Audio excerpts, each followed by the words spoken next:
എല്ലാ പ്രിയപ്പെട്ട സജ്ജനങ്ങൾക്കും നവരാത്രി ആശംസകൾ. ഇന്ന് നമ്മൾ ദുർഗാദേവി ചരിത്രത്തിലേക്ക് കടക്കുകയാണ്. പണ്ട് അധർമ്മിയും അക്രമിയുമായിരുന്ന ഒരു രാക്ഷസൻ ഉണ്ടായിരുന്നു. അവന്റെ പേരാണ് ദുർഗമൻ. വിഷ്ണു ഭഗവാൻ നരസിംഹമൂർത്തിയായി അവതരിച്ച് വധിച്ച ഹിരണ്യകശിപുവിന്റെ വംശപരമ്പരയിൽപ്പെട്ട ഒരു ദാനവനായിരുന്നു അവൻ. ദേവന്മാരുടെ ഏഷണി കേട്ട് അവരുടെ പക്ഷം ചേർന്ന് വിഷ്ണു ഭഗവാൻ എന്ന ഒരു വിദ്വേഷി പല വേഷമണിഞ്ഞ് വഞ്ചനാത്മകമായി വധിച്ചതിന് തക്കതായ പ്രതികാരം ചെയ്യണമെന്ന് ആ രാക്ഷസൻ നിശ്ചയിച്ചു. വംശാഭിമാനം നിലനിർത്താൻ അത് ചെയ്തേ കഴിയൂ. അതിന് കഴിവില്ലെങ്കിൽ ഈ അസുരവംശത്തിൽ ഞാൻ ജനിച്ചതുകൊണ്ട് പ്രയോജനമില്ല. ശത്രുസംഹാരമാണ് ഉത്തമ ഭൂപതിമാർക്ക് വിധിച്ചിട്ടുള്ള പ്രഥമ കർത്തവ്യം. സമരം ചെയ്ത് ദേവന്മാരെ ജയിക്കാമെന്ന് വെച്ചാൽ ആ അവസരത്തിൽ വിഷ്ണു ഭഗവാൻ ഏതെങ്കിലും എടാകുടമുണ്ടാക്കി സമരം പരാജയപ്പെടുത്തും. യുദ്ധം കൂടാതെ ഉദിതന്മാരായ ഉംബർഗോൺ കൂട്ടരെ അമ്പേ തോൽപ്പിച്ച് അവരുടെ വംശവിച്ഛേദം വരുത്തണം. അതിനുള്ള മാർഗമാണ് ആലോചിക്കുന്നത്. ശരി, ദേവന്മാർക്ക് ആശ്രയമായിരിക്കുന്ന ആഗമങ്ങളെ അപഹരിക്കുക.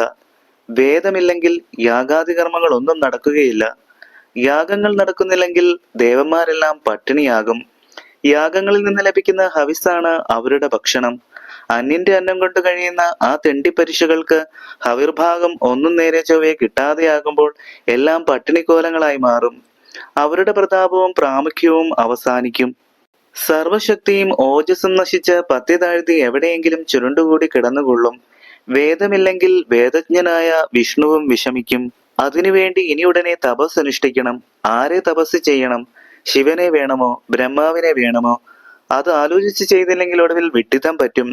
ബ്രഹ്മദേവൻ തന്നെയാണ് ഭേദം. അദ്ദേഹത്തിന് വിഷ്ണുവിനെ പോലെ പക്ഷപ്രതിപക്ഷമില്ല. ആരായാലും ദേവനായാലും അസുരനായാലും ചോദിക്കുന്ന വരം അദ്ദേഹം കൊടുക്കും.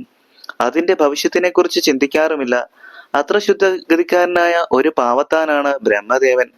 അതുകൊണ്ട് ബ്രഹ്മദേവനെ തന്നെ തപസ് ചെയ്ത് ചക്രധാരി വിചാരിച്ചാലും പൊളിക്കാനാകാത്ത വരം വാങ്ങണം. ഇങ്ങനെ ചിന്തിച്ചുറച്ചുകൊണ്ട് ദുർഗമൻ ബ്രഹ്മദേവനെ തപസ് ചെയ്യുവാനായി ഹിമാലയ പർവ്വതത്തിലേക്ക് പുറപ്പെട്ടു. അവിടെ എത്തി അന്നപാനാദികളും ശയനനിദ്രാദികളും വെടിഞ്ഞ് വളരെ കാലം ബ്രഹ്മദേവനെ അചഞ്ചലചിത്തനായി ധ്യാനിച്ചു. ഏകപാദാകുഷ്ഠം മാത്രം നിലത്തൂന്നിക്കൊണ്ട് ആ ദൈത്യേന്ദ്രൻ ഉഗ്രമായ തപസ്സനുഷ്ഠിച്ചു. ദാനവേന്ദ്രന്റെ അതിഘോരമായ തപസ് കണ്ട് സംപ്രീതനായി ബ്രഹ്മദേവൻ പ്രത്യക്ഷപ്പെട്ട് അരുളി ചെയ്തു: ദാനവാധിപതേ, നിന്റെ തപസ്സിൽ ഞാൻ സന്തുഷ്ടനായിരിക്കുന്നു. നിനക്ക് എന്താണ് വരം വേണ്ടത്? പറയൂ. രാക്ഷസനായ ദുർഗമൻ ബ്രഹ്മാവിന്റെ തിരുമുമ്പിൽ അഞ്ജലിബദ്ധനായി നിന്ന് അപേക്ഷിച്ചു: ഭഗവാനെ, ബ്രഹ്മദേവ, കരുണാവാരിധി, അടിയന് പ്രത്യേകമായി വരമൊന്നും വേണ്ട. അടിയന് വേണ്ടത് വേദങ്ങൾ 4 അതിനു പുറമെ ദേവന്മാരും മഹർഷികളും മഹാബ്രാഹ്മണരും ജപിക്കുന്ന സർവമന്ത്രങ്ങളുടെയും അധികാരവും അടിയന് ലഭിക്കണം. പരിബന്ധികളെ പരിച്ഛേദം ഉന്മൂലനാശം ചെയ്യാനുള്ള ബലവും അടിയന് സിദ്ധിക്കണം.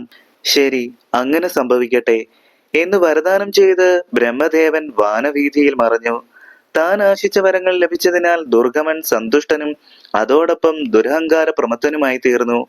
സർവവേദങ്ങളും മന്ത്രങ്ങളും തന്നിലടക്കിക്കൊണ്ട് അവൻ ലോകവിജീഗീഷുവായി വാഴാൻ തുടങ്ങി. പൂജാതി കർമ്മങ്ങൾ നടത്തുമ്പോൾ ജപിക്കാറുള്ള മന്ത്രങ്ങൾ മഹീസുരന്മാർക്കും മഹർഷികൾക്കും തോന്നാതെയായി. വേദിയർ വേദങ്ങളും വേദസൂക്തങ്ങളും മറന്നു. യാഗഹോത്രികൾക്ക് വേദോക്ത മൂലമന്ത്രങ്ങൾ ഓർമ്മിക്കാൻ കഴിവില്ലാതെയായി. ഗായത്രി ജപവും വേദാധ്യായനവും പാടെ നിലച്ചു. മറയുടെ മഹാത്മ്യം മഹീതലത്തിൽ നിന്ന് മറഞ്ഞു. പുണ്യകർമ്മങ്ങളും യജ്ഞങ്ങളും ഇല്ലാതെയായി. ഖവിർഭാഗം കിട്ടാതെ ദേവകളാകെ പട്ടിണിയിൽ പരവശരായി കുടങ്ങി. ഇതിനുള്ള കാരണം എന്താണെന്ന് ദേവർഷികളും ബ്രഹ്മർഷികളും ഇന്ദ്രാദികളും ചേർന്ന് ആലോചിച്ചു. ഒടുവിൽ കാര്യം അവർക്ക് പിടികിട്ടി. ആ തക്കം നോക്കി ദുർഗമൻ ഒരു വലിയ അസുരപ്പടയോടുകൂടി ദേവലോകത്തെത്തി ദേവകളുമായി യുദ്ധം ചെയ്തു. തോൽപ്പിച്ച് അവരെ ദേവലോകത്തു നിന്നും ആട്ടി ഓടിച്ചു. ശക്തിഹീനരായി ഭവിച്ച ശതമകൻ തുടങ്ങിയ നിർജ്ജരന്മാർ ദുർഗമനെ ഭയപ്പെട്ട് നിർഗതിക്കാരായി. സ്വർഗലോകം വിട്ട് നിർഗമിച്ച് ഊഴിയിൽ ഉഴലാടി വനാന്തരങ്ങളിലും ഗഹ്വരങ്ങളിലും അഭയം തേടി. ആ കാലത്ത് പുണ്യകർമ്മങ്ങളുടെ അഭാവം മൂലം പാരിടത്തിൽ പല അനിഷ്ട സംഭവങ്ങളും ഉണ്ടായിക്കൊണ്ടിരുന്നു. ദുർഗമന്റെ ഈ ധാർഷ്ട്യത്തിന് എന്താണൊരു പരിഹാര മാർഗമെന്ന് ത്രിമൂർത്തികൾ ചേർന്ന് ആലോചിച്ചു.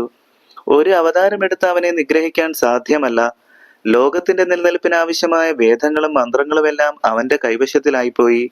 അങ്ങനെയുള്ളവൻ അതിമാനുഷ്യനും അജയ്യ ശക്തനുമായിരിക്കും. വേദങ്ങളും പുണ്യമന്ത്രങ്ങളും അവനിൽ അടങ്ങിയിരിക്കുന്നതിനാൽ യാതൊരു മനുഷ്യശക്തിക്കും ദേവശക്തിക്കും അസുരശക്തിക്കും അവനെ സംഹരിക്കാനും സാധ്യമല്ല.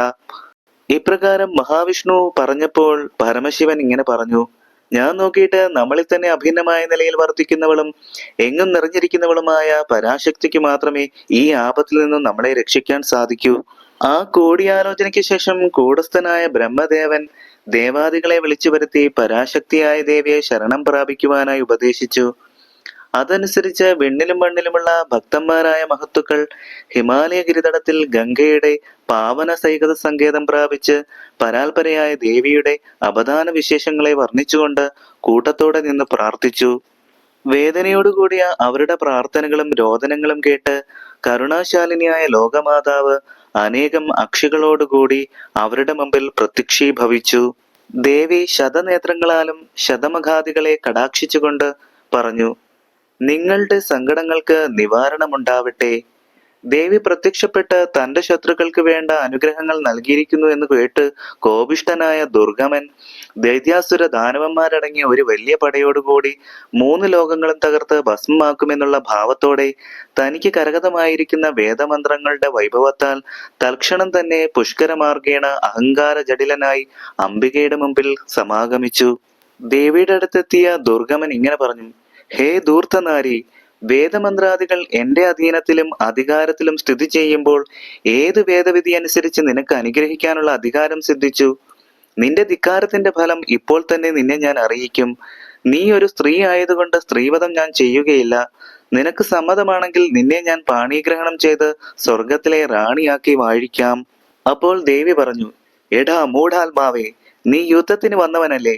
അത് കഴിയട്ടെ, എന്നിട്ട് കല്യാണക്കാരും ആലോചിക്കാം. ഇത് കേട്ട് ദുർഗമൻ പറഞ്ഞു: എടി പെണ്ണെ, വേദോക്തമായി നിനക്കുള്ള ശക്തി മുഴുവനും ഞാൻ അടക്കി എന്റെ ചവിട്ടടിയിൽ വെച്ചിരിക്കുകയാണ്. അത് നീ അറിയുന്നുണ്ടോ? തുടർന്ന് ദേവിയും ദുർഗമനും തമ്മിൽ അതിരൂക്ഷമായ ഒരു പോരാട്ടമാണ് പിന്നെ അവിടെ നടന്നത്. ദേവന്മാരും ബ്രഹ്മർഷികളും ആ സങ്കരം കണ്ട് പരിഭ്രാന്തരായിപ്പോയി. നാരദന്റെ മഹതി എന്നുള്ള വീണ ശബ്ദിച്ചില്ല. ദുർമന്ത്രങ്ങളുടെ ഫലമായി സഹസ്രക്കണക്കിന് ദുർമാരണമൂർത്തികളെ ദുർഗമൻ പടക്കളത്തിൽ സൃഷ്ടിച്ചു. ആ സമയം ദേവി ഭദ്രാലക്ഷ്മി, കാളി, താരിണി, ഭൈരവി, മാതംഗി, ജംഭിനി, മോഹിനി, രുദ്രാണി, ഭവാനി, കാമാക്ഷി എന്നിങ്ങനെ പല ദേവീരൂപം പൂണ്ട് ആ കലനുമായി അടരാടി. ഹിമവൽ പാർശ്വത്തിൽ നിന്നും അസുര രക്തപ്പുഴകൾ പല വഴിക്കും ഒഴുകി. ദുർഗമന്റെ ഭടജനങ്ങൾ ദേവിയുടെ ദിവ്യായുധമേറ്റ് പിന്നെയും ചത്തുവീണുകൊണ്ടിരുന്നു. അത്ഭുതം, ഭയാനകം തന്നെ. ആ സമയം 64 കൈകളോടും അവ ഓരോന്നിലും വിവിധ ഭീകരായുധങ്ങളോടും അഗ്നിപ്രോജ്വല രക്തരൂക്ഷ നേത്രങ്ങളോടും കപാലകുണ്ടലങ്ങളോടും ഘോരദംഷ്ടങ്ങളോടും നീണ്ട നാവോടുകൂടി അലറി അട്ടഹസിച്ചുകൊണ്ട് മഹാകാളി അവിടെ പ്രത്യക്ഷപ്പെട്ടു. അതോടുകൂടി യുദ്ധം അതിന്റെ മൂർധന്യ ദശയിലെത്തി. ഭദ്രകാളിയുടെ അപ്രതിരോധ്യമായ ആയുധ പ്രഭാതമേറ്റ് അസുരപ്പട മുഴുവനും അന്ധകാലയം പ്രാപിച്ചു. 10 ദിവസം ആ സങ്കരം നീണ്ടു നിന്നു. ദുർഗമൻ മാത്രം അവസാനം അവശേഷിച്ചു. പിന്നെ കാളിയും ദുർഗമനും തമ്മിൽ നടന്ന ദ്വന്ദ്വയുദ്ധം പൂർവവൽ രുക്ഷതരമായി തീർന്നു. ഒടുവിൽ ദേവിയുടെ പഞ്ചബാണങ്ങളായ പഞ്ചാഗ്നിവിശിഖങ്ങൾ ഏറ്റു. അവന്റെ തല ഗളമറ്റു തെറിച്ചു. കൈകാലുകൾ ഛേദിക്കപ്പെട്ടു. ജഡം പിളർന്നു. അങ്ങനെ ആ ദാനവേന്ദ്രൻ ചത്തു നിലത്ത് വീണു. അതോടുകൂടി ദേവിക്ക് ദുർഗ എന്നുള്ള നാമവും സിദ്ധിച്ചു. അവന്റെ ആത്മാവ് ഒരു പ്രഭയായി മേൽപോട്ടുയർന്നു. ദേവിയിൽ വിലയം പ്രാപിച്ചു സായുജ്യമടഞ്ഞു. മുജ്ജന്മത്തിൽ അവൻ വലിയ ദേവീഭക്തനായിരുന്നത് കൊണ്ടാണ് ഈ ജന്മത്തിൽ ഇങ്ങനെ സൽഗതി ലഭിച്ചത്. ദുർഗമൻ മൂലം വേദങ്ങൾക്കും മന്ത്രങ്ങൾക്കും സംഭവിച്ച വിഘ്നങ്ങളെ തീർത്ത് ദേവകളെ അനുഗ്രഹിച്ചതിനു ശേഷം കാളി താമസരൂപം വെടിഞ്ഞ് ലോകാംബികയുടെ സാത്വിക രൂപം സ്വീകരിച്ച് അപ്രത്യക്ഷമായി. അപ്പോൾ മുതൽ ശതാക്ഷി എന്നും വേദരൂപിണി എന്നും നാമധേയങ്ങളും സിദ്ധിച്ചു. വേദജ്ഞി എന്നും ദേവിയെ വാഴ്ത്തി സ്തുതിക്കാറുണ്ട്. ഈ ദുർഗാഷ്ടമി ദിനത്തിൽ ദേവിക്ക് ദുർഗ എന്ന നാമം എങ്ങനെയാണ് സിദ്ധിച്ചതെന്ന് നമ്മൾ ഇവിടെ കണ്ടു. എല്ലാവർക്കും ദേവിയുടെ അനുഗ്രഹം ഉണ്ടാകട്ടെ എന്ന് പ്രാർത്ഥിച്ചുകൊണ്ട് ഇന്നത്തെ ഈ കഥാമൃതം ഇവിടെ പൂർണ്ണമാകുന്നു. നന്ദി, നമസ്കാരം.